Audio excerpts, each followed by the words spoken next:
왜냐하면 평택을 집중 분석을 했는데 평택을에 뭘 집중 분석을 했냐. 조국 혁신당 후보는 왜 일어나?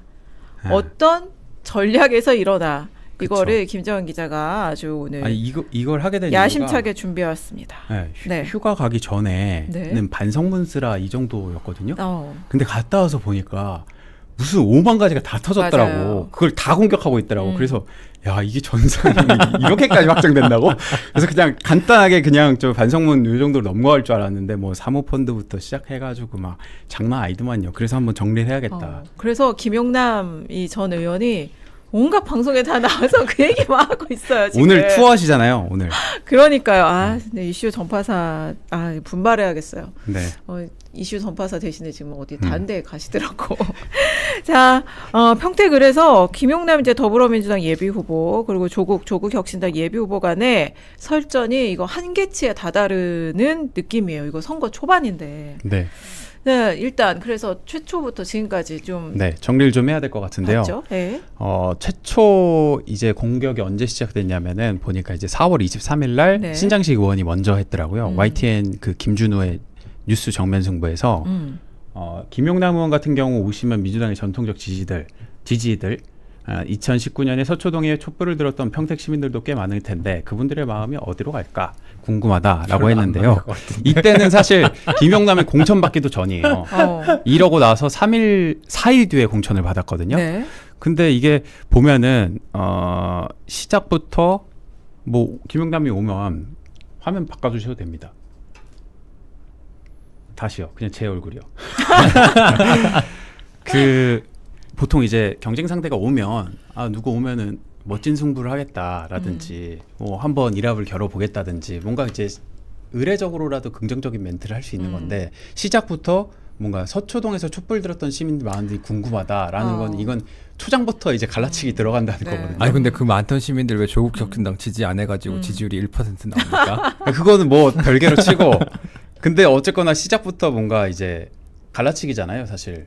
그렇죠. 너 오면은 우리 지지자들하고 어쨌거나 민주 진보 진영 지지자들 갈라치기는 건데 이게 또 이제 좀 시작되더라고요. 이때부터 시작된 거였어요. 그래서 그 다음에 이제 반성문 멘트가 나오는 거죠.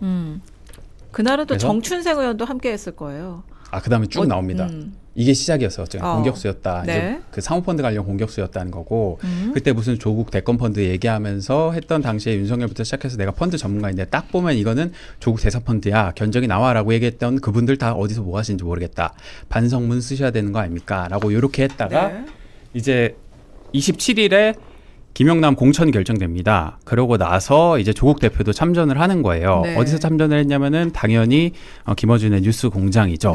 거기서 이제 보셔야 될 게 뭐냐면은 인서트 보시면은 섭섭함은 없냐라고 했는데 현실 정치다라고 했고 그 다음 멘트 이게 중요한 건데 보세요. 여기서 파란색으로 표시된 거 있죠.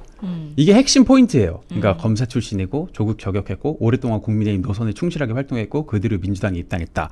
그러니까 처음에 딱 공격을 할 때부터 이미 향후에 공격이 전개될 포인트들을 딱딱딱딱 다 짚었더라고요. 그러니까 공천받은 지 이틀 만에 어느 정도 김용남에 대한 그 사전 조사가 거의 다 끝난 것 같아요. 그러니까 평택 군인지 평택 시인지는 모르지만 어쨌거나 김용남이 뭘 하고 그동안 살아왔는지에 대해서는 철저하게 검증을 마친 상태에서 프레임을 딱 잡아놓은 것 같습니다. 근데 웃겼던 건 이거를 다 얘기를 하신 다음에 저는 이에 대해서 뭐라 언급하고 싶지는 않다라고 저는 약간 이 부분이 살짝 웃겼습니다. 다 얘기해. 그러니까 검사 출신이고 조국 저격수고 오랫동안 국민의힘 노선에 충실했는데 저는 이에 대해서 뭐라 언급하고 싶지는 않다는 생각을 합니다라고 했어요. 근데 그 얘기 빼먹었어요. 김용남 의원이 그 소액주주 운동하고 이래갖고 주식 전문가거든요. 그건 얘기할 필요가 없지. 그런 걸 얘기를 안 하더라고. 그리고 그 다음에는 이제 또 뭐라고 하느냐. 그러니까 이런 거 공격 포인트들이 있었잖아요. 아까 그거를 이슈할 생각이 없냐라는 것인데 넘겨주시고 그냥 제 얼굴 잡아주시면 됩니다. 진짜 이 명예를 언급하면서 요약하면 이거예요. 그냥 오촌 조카 그리고 배우자 일부 유죄 받은 건 사실인데 내가 조사받은 배 없다. 진짜 그리고 권력형 비리는 아니다. 라는 게 핵심이고 이거에 대해서 만약에 내가 기소받았다고 하거나 내가 조사받았다고 하거나 권력형 비리라고 하면은 그거 허위사실 적시다라는 거에 대해서 이제 경고를 한 거였죠. 근데 그때 여권에서도 저 여권 취입할 때잖아요. 여권에서 사람들이 경악했던 게 뭐냐면은 아니 사모펀드 민정수석의 가족들이 사모펀드를 한다고 네. 그거에 대해 다들 진짜 경악을 한 거예요. 진짜 말도 안 되는. 민정수석실이 그런 걸 감시하는 곳이잖아요. 이제 고위 공직자들, 특히 청와대 참모들, 그의 일가들이 혹시 이제 그런 자리를 이용한 그러니까 비리 이런데 네. 연루되지 않느냐 그런 걸 이제 감시할 공직 기강을 세우고 이런 곳인데. 그렇죠. 권력형 비리였기 때문에 그때 당시 비판이 있었던 건 아니고, 그러니까 일가였잖아요.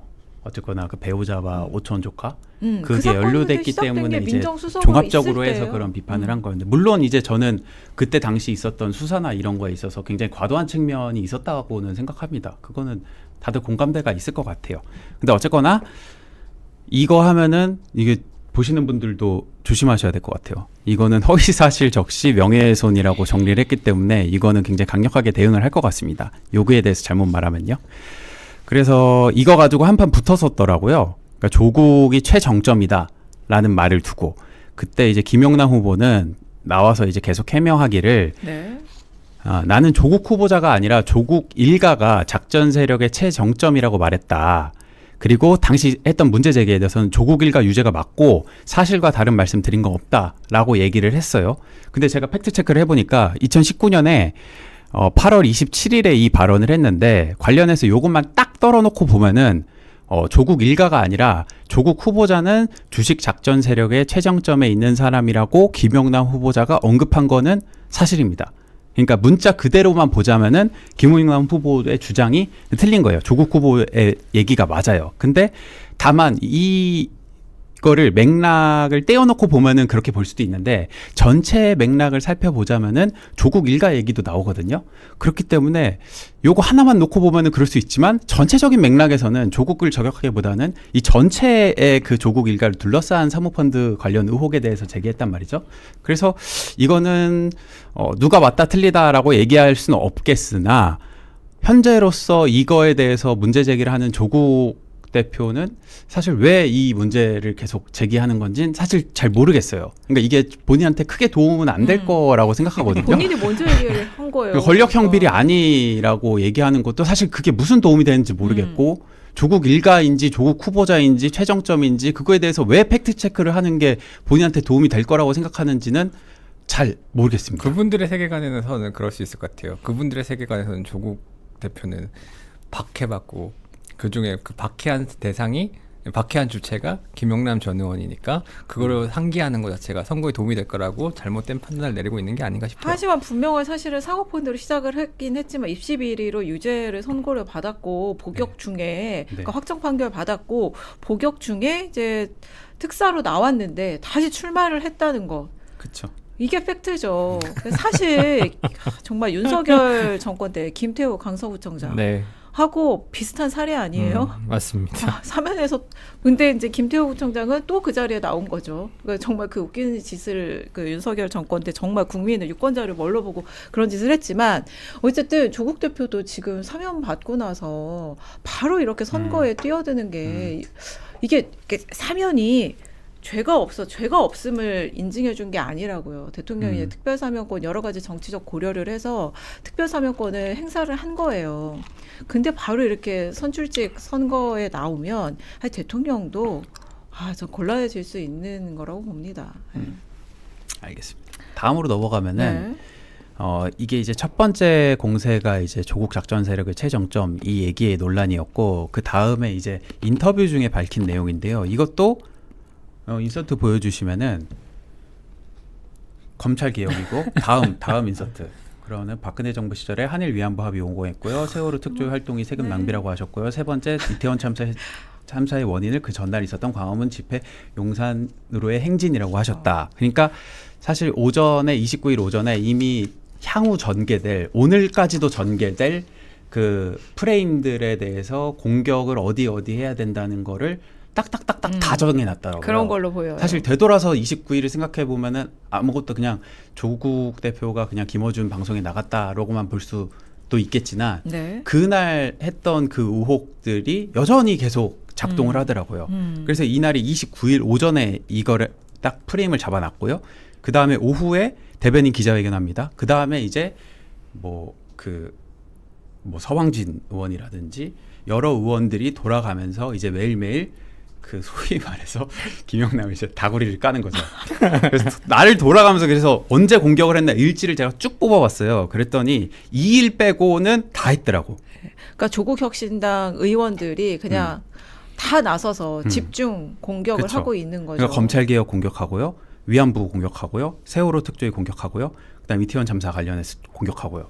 그래서 이걸 다 이게 나눠가지고 역할 분담이 돼가지고요. 딱딱딱딱 공격을 하더라고. 그러니까 진짜 제가 봤을 때는 철저하게 준비를 했던 것 같아요. 그러니까 김용남이 조직적으로? 공천될지는 몰랐겠으나 그 27일 되고 29일 네. 그 사이에 그 자료를 엄청나게 확보한 것 같다. 왜냐하면 의원들이 진짜 짠 것처럼 이렇게 몰매를 때리는 걸 보면 왜냐하면 네. 정춘생 의원도 아니 보낼 사람이 없어서 조국 공격수를 보내냐 이런 식으로 네. 나왔고 신장식 의원 그 말한 반성문 얘기했고 또 다른 의원들까지 그렇게 나오는 걸 보면 그쵸. 아 이거는 준비된 거 아닌가 이런 네. 의구심이 들죠. 김두일 작가 나온 거 봤어요? 아 김두일 작가가 김두일 작가의 세계관에서 이게 다 정청래 대표가 짜고 시작한 거야. 김어준 씨까지 아, 해서 나 거기까지 아닌 것 같은데. 큰 그림이다. 아니, 왜냐면은 큰 그림. 오늘 저기 김영남 의원이 밝혔지만, 김영남 전 의원이 밝혔지만 그 후원회장을 정청래 대표가 맡아주기로 했어요. 그렇기 때문에 이렇게까지 한다고? 아니 오. 정청래 대표가 후원 회장 맡으면은 돈 많이 들어와요? 야, 아니, 이거 도움이 그것과는 되는 그거 것인가? 도움이 될지 안 될지 모르겠으나 어쨌거나 조국하고 붙는데 정청래 대표가 김용남의 후원을 회장을 해준다. 이게 그래도 좀 의미는 있다라고 볼 수 있을 것 같고 어쨌거나 아무튼 뭐 김도일 작가는 작가로서 그냥 작가적 상상력으로 그런 그림을 그리고 이 판을 보고 있더라고요. 네. 그래서 조국 대표가 제기한 그 이태원 세월호 위안부 관련 의혹에 네. 대해서 다 팩트 체크 해봤습니다. 그래요. 이거 그래서 궁금했어요. 첫 번째는 이제 이태원 참사 관련인데요. 요거 인서트가 준비되어 있거든요. 이게 2022년 11월 8일 날 YTN 뉴스 정면 승부에 나와서 한 얘기인데요. 그렇게 따지면 더 직접적 원인은 바로 이 참사가 일어난 10월 29일 토요일 날 광화문에서 집회하고 용산까지 행진했던 그 시위가 더 직접적 원인 아닐까요? 굳이 원인을 찾자면 그게 더 직접적 원인으로 볼 수 있을 것 같습니다. 라고 했어요. 근데 여기에 대해서 김영남 캠프에서 그 해명을 좀 했어요. 그랬는데 제가 이 부분을 몇 번을 계속 돌려보고 어떻게도 해석해보고 저렇게도 해석해보고 했는데 이거는 조국 대표 주장이 맞아요. 이 당시에는. 그러니까 민주당의 주장이 맞다면 그렇게 따지자면 그게 이렇게 된 거 아니냐라고 했지만 어쨌거나 문맥상으로는 저는 조국 대표 주장이 맞긴 하거든요. 근데 다만 이것도 이거예요. 그러니까 이 문장을 딱 떨어놓고 보면은 그렇게 보여요. 근데 전체적인 맥락에서 김영남이 이상민 그 당시 행안부 장관 사퇴 주장했거든요. 그리고 이 같은 인터뷰에서 정치적 책임을 언급했어요. 네. 사퇴하지 않을 수 없을 것이라고. 근데 그런 점에서 미루어 보면 이거는 사실 전체 맥락의 취지와는 조금은 좀 다르게 보일 수도 있는 부분이라서 이것도 아까 전과 마찬가지로 전체 취지에서 해석하자면 김영남 얘기가 맞고 그냥 그 문장 하나를 놓고 보면은 조국 얘기가 맞습니다. 그래서 좀 애매한 부분은 있지만 이게 어떤 정부의 그 관리 네. 그 책임을 약간 면피하기 위해서 한 주장은 아니다. 네. 전체적 근데 이걸 맥락을 하면서 봤을 때. 다시 한번 느낀 거는 정말 공격 포인트를 잘 잡았다. 근데 이 시위가 무슨 시위였죠? 그때 그래요? 윤석열 아마 퇴진 집회가 열렸을 거예요. 그걸 그때 언급한 계속 거예요. 그런 게 있었어요. 음. 사회부라서 그 얘기를 한 거였어요. 야. 근데 어쨌거나 봐봐요. 제가 지금 팩트 체크를 하려고 해도 김용남을 일방적으로 옹호하긴 어려운 그런 문장들을 싹싹 찾아내가지고 딱딱 배치한 찝어냈다. 거잖아요. 그리고 실수가 없었잖아 거기에. 그런 거 보면은 아. 자료 준비가 상당히 된 거예요. 어설픈 걸로 공격하지 않았다는 거죠. 물론 조금 이따 어설픈 것도 나오긴 합니다만. 다음은 이제 위안부 네. 관련 논평 옹호했다는 거에 대한 비판인데 그 당시에 김용남 원내 대변인이 그 당시 원내 대변인이었어. 보니까 찾아보니까 저 몰랐거든요. 근데 내용을 쭉 살펴보면 저 말진 때예요. 아 그래요? 쭉쭉 읽어보시면 될 것 같고 어쨌거나 이 합의에 대해서 원내 대변인이잖아. 그러면은 사실 당의 입장을 벗어나기는 쉽지 않아요. 제가 봤을 때 원내 대변인이 이걸 비판할 수도 없고 그 당시 사실 비판이 많았던 건 사실이지만 아니 그 대통령 합의인데 원내대변인데 그걸 비판하면은 그 그치, 말이 안 그래서 되는 거죠. 사실 불가피한 측면도 없지 않았다고 봐요. 그래서 그리고 이제 그리고 기본적으로 써줘요. 원내대변인이 그 다 써주고 이제 자기가 몇 번 표현만 손질을 하고 네. 그다음에 발표하는 거고 당 입장으로 낸 거를 지금은 다른 당으로 옮겨간 사람한테 그걸 가져와 갖고 하는 거는 제가 봤을 때 적절한 비판은 아닙니다. 당시에 원내대변인이었다는 위치도 생각을 해야 되고 그때 아마 그래도 그나마 당시 새누리당 대표나 원내대표가 이제 김무성, 유승민 이런 분들이었기 때문에 그나마 스탠스 이 내용을 보면 고심의 흔적이 보이잖아요. 표현에서. 그때 아마 네. 원유철 원내대표였을 것 아 같아요. 원유철 원. 네. 아 네. 날라간 다 배신의 네. 정치 심판 이후구나. 그 다음에 반전이 나와요. 이어져서. 음. 그래서 이제 그 다음에 뭐가 있었냐면요. 문재인 대통령이요. 2017년 12월 28일 날 이제 한일 위안부 합의 검토 태스크포스 팀에서 이 당시 2015년 합의에 대해서 조사를 했어요. 그래서 그 조사 결과가 발표된 거죠. 네. 그래서 그때 뭐라고 얘기했냐면 이거 아닙니다. 당시 이제 문재인 대표 시절인가요? 아니요. 문재인 대통령이요. 2017년. 그래서 뭐라고 했냐면 그 당시에 2015년 한일 양국 정부 간 위안부 협상은 절차적으로나 내용적으로나 중대한 흠결이 있음이 확인됐다. 그리고 이거는 지난 합의가 양국 정상 간의 추인을 거친 공식적 약속임에도 불구하고 저는 대통령으로서 국민과 함께 이 합의로 위안부 문제가 해결될 수 없다는 점을 다시금 분명히 밝힙니다라고 했어요. 그러니까 사실상 2015년 위안부 합의에 대해서 폐기 선언을 한 거죠. 그리고 임기 내내 여기에 대해서 부정적 멘트를 네. 계속 쏟아냈어요. 네. 그러니까 광복절 경축사에서도 했고요. 위안부 할머니 초청에서도 청와대에서도 대통령으로서 사과드린다고 했고 2020년까지 할머니들이 괜찮다고 하실 때까지 해법을 찾겠다라고 계속해서 이 위안부 합의에 대해서 부정적이 사실상 폐기하는 발언들을 했단 말이죠. 네. 그런데 2021년 1월 18일에 무슨 일이 있었냐면은 아까 그 기사 올려주실래요? 바로 이겁니다. 갑자기 2021년 1월 18일 신년 기자회견을 하는데 한일 위안부 합의가 공식 합의라고 한 거예요. 그러면 그간 임기 내내 여기에 대해서 부정적으로 멘트를 쏟았던 건 그리고 당 대표 시절에는 여기에 대해서 비판했거든요. 완전 뒤엎은 거예요. 그렇죠. 그래가지고 그 당시에 시민단체가 이제 반발한 거죠. 다음 인서트입니다. 아니에요. 이거 아닙니다. 네, 이거죠. 그래서 정의연에서도 이게 되게 참담하다라고 한 네. 거죠. 여기에 대해서 이제 그러니까 2017년에 그 위안부 검토 태스크포스가 나왔을 때는 이 합의에 대해 사실상 폐기할 것처럼 하고 임기 내내 그랬다가 갑자기 입장을 바꿨으니 이 시민단체 입장에서는 뒤통수 한번 맞은 거지. 그러니까 언론한 거죠. 여기에 대해서는. 아니 그리고 그 당시에 충분한 설명도 없었던 걸로 기억을 해요. 그러니까 문재인 정부 내내 그런 일들이 좀 몇 가지가 네. 반복이 됐는데 네. 나서서 뭔가 설득해야 될 때 나서지 않는 것. 네. 그리고 갑자기 어느 날 갑자기 저렇게 입장이 바뀌면 정말 이 정의연 같은 시민단체에서는 이거 뭔가 하죠. 왜냐하면 대통령만 믿고 있었던 건데 그렇죠. 정권이 교체돼서 또 그래서 팩트 체크를 해보면은 결국에 조국 대표가 김영남 후보에게 위안부 합의 그때 옹호한 거 사과하라라고 라는 했는데 얘기는 결국에 이게 문재인 정부에서 인정을 임기 했기 내내 때문에 관련해서 비판을 해오다가 결국에는 아까 뭐라 그랬습니까? 양국 간 2015년도 양국 정부 간 위안부 합의 문제가 공식 합의였다는 점을 인정한다라고 했단 말이에요. 그러니까 이건 논란이 끝난 거예요. 그러니까 그거는 사실 문재인 대통령한테 따져야 될 문제예요. 예를 들면 민정수석이 뭐 하는 자리입니까? 법률적 문제를 검토하는 자리잖아요. 그러면은 위안부 합의에 법적 문제가 있으면 검토를 누가 해야 됩니까? 민정수석이 당시에 당시 민정수석이 해야 했겠죠. 되는데 아무것도 안 하고 있다가 왜 이제 와서 이런 걸 얘기하지? 그래서 요거는 좀 잘못된 공격이었던 것 같다라는 생각이 들고 아까 마지막 인서트에서 보시면은 이재명 대통령도 이 위안부 합의에 대해서 언급했는데요. 요거는 합의를 존중한다라고 밝혔습니다. 그러니까 김용남 후보가 이걸로 반격을 해야 되겠네요. 이 그러니까 문제는. 이재명 대통령도 이거 옹호한 네. 거잖아요. 그렇게 되면 따지면 이재명 대통령도 사과해야지 여기에 대해서. 그렇습니다.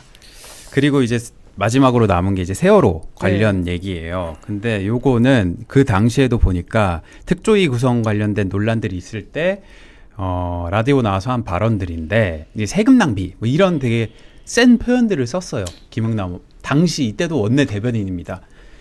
그래서 보면은 표현이 좀 거칠었다라고밖에 볼 수 없는 표현들은 있어요. 근데 다만 당시에 박근혜 정부가 조사위를 엄청나게 그 괴롭혔다고 해야 되나? 예산 지원도 안 하고 막 네. 했잖아요. 그래서 그 이후에 뭐 선조위나 뭐 사참이나 계속해서 나왔지만 어떤 되게 명확한 모호한 결과들이 나왔지 딱 떨어진 결과들이 안 나왔거든요. 그래서 결과적으로 되돌아보면은 이때 당시의 주장들을 일부 수용할 수도 있는 점도 있겠으나 그 시점으로 보든 지금 시점으로 봐든 세금 낭비라든지 뭐 이런 격한 표현들은 조금 부족한 점은 있었다. 제가 저때 말진이했다 말씀드렸잖아요. 김용남 의원이 좀 빡세긴 했어요. 근데 지금은 개과천선했잖아요. 개과천선했으면 됐지. 그렇죠. 그리고 나서 결과적으로 종합적으로 이 부분에 대해서 사과를 했더라고요. 전체적인 부분에 대해서 김용남 후보가 5월 4일 네. 며칠 전이죠. 네. 라디오 나와서 쭉 사과를 했습니다. 제가 이제 보시- 대변인 하면은 어쩔 수 없이 당 입장 대변해야 네. 되고 뭐 조국 대표가 대변인을 안 해봤잖아요. 그냥 갑자기 뭐 나타나고 대표한다 이러니까 뭐 잘 모르나 본데 지금 만약에 조국 혁신당의 대변인들이 한 3, 4년 정도 지나가지고 자신의 뒤를 돌아본다면 이런 일들이 많지 않을까라는 그렇죠. 생각이 드네요. 네. 이게 사실 원내대변인이나 당대변인은 개인의 입장을 얘기를 하는 게 아니기 때문에 네. 그때 뭐 논평들 문제 삼기 시작하면 뭐 아휴 제가 근데 지금 김정은 기자 확실히 휴가 때 많이 놀았구나라는 생각이 드는 게 이걸 한 월요일 날 했어야 되는 건데 조금 타이밍이 좀 지나갔다라는 생각이 들고 그런 차원에서 불타올라 불나방님이요. 네. 소희 오빠 돌아와라고 남겨주셨고요. 해피님이 민정수석 출신의 가족에 비리가 있으면 더 웃기는 거 아니야. 스터디 머신님이 말꼬리나 잡고 그냥 너무 완전체라 사람 질리게 함 조국 사태 시즌2 본인들이 알아서 만드는 중. 또 해피님이 민주당 국진당 잘못하면 다 취재해서 비판 보도해주세요. 민주당 기면 갑질 녹취도 달아주세요. 이런 의원은 출마 못하게 해야죠 라고 했고 봉지님이 조국은 윤석열이라는 괴물을 만든 원흉이 맞습니다. 조국도 속았다고 하는데 중앙지검장 시절에 특수부 검사를 2배 가까이 늘린 윤석열 검찰총장으로 추천했는데 속았다고요. 조국은 지팔 직권이고 원인 제공자입니다. 이거 맞습니다. 특수부가 원래 3부 그러니까 이제 그 중앙지검이 1차장, 2차장, 3차장 있는데 4차장 만들어가지고 원래 3차장만 하는 특수수사를 4차장까지 하게 했고 그 다음에 중앙지검장 직급도 낮췄었는데 그거 직급 낮출 때 하는 말이 검찰총장으로 바로 가는 뭐 그런 걸 막기 위해서 한다고 했다가 바로 그냥 검찰총장으로 보내버리고 좀 이상했죠. 아 이건 좀 빡세다. 경남도민 2002님이요.